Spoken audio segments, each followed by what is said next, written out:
doesn't give me money to operate you guys. And I'm operating with my limited budget. But patients say this is their only option, with healthcare unaffordable in their own countries. Among those admitted here is a 24-year-old new mother. She says she came from Harare to give birth because she was worried her child would die there. Like the way I deliver, if I deliver in Zimbabwe, the baby must gonna die. There's no medication in Zimbabwe. So that's why many people are transferring to another countries to get medication, because in Zimbabwe there's no medication for the patient. She's not the only one.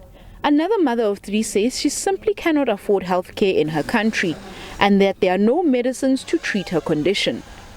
Whenever you get in the hospital, by the time you get in, if they want to use a razor blade, you have to buy.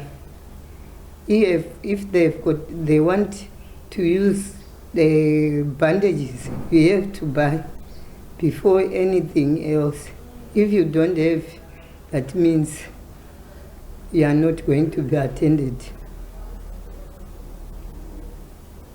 And then how is it different from South Africa? It's different.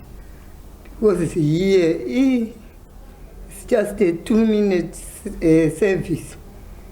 You'll be on a bed, you'll be medicated. In 2 minutes, they are very fast, I tell you. According to hospital staff, these lived experiences are not uncommon.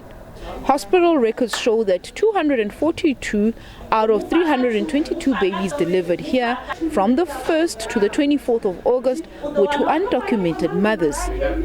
180 undocumented foreigners were also treated at the hospital's casualty department in the same period.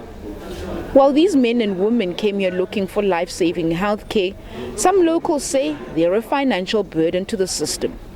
These people, they are from their countries without a permit to come here in South Africa, and most of them, they are from their countries. When they are sick, they need medicine from our country, and as our country, we don't have a budget for them. We have a budget for our South African only. So as for the budget, we don't have as South Africa, because the economy is falling down day by day. And with economics at play, the Limpopo Department of Health admits that getting payment for services rendered is often impossible. In terms of following up with the payments that the international patients need to make, what happens is that we cannot deny any person, especially emergency medical services, because they do not have money. We first have to treat them and then make them understand that the services that they have received are not for free. They would need to be paid for. And then they'll be allowed to pay for that amount, or whatever amount that they're able to pay at that time. So for the outstanding amount, just like we do with the South African citizens, we will have them sign a debt acknowledgement form and make an arrangement to pay for that particular debt.